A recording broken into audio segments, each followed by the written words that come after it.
Hi, this is Terri Berry, and this is my video one for my compromised skin case study. I'm here with my beautiful model, Mackenzie.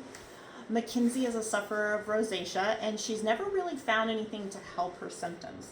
So I want you to hear what a dermatologist told her and why she just feels like so, I guess the word would be like defeated. Yeah, because they told me that there was really nothing that they could do besides, sorry about it, have a good day. Yeah, so Take I told your her. money. Yeah, exactly. So I told her where I can't cure it, I can help her with the symptoms, and so that's going to be our goal: is to lessen her redness, help her with her breakouts, and just overall let the world just see how beautiful she is. Because I think she's gorgeous. She's not.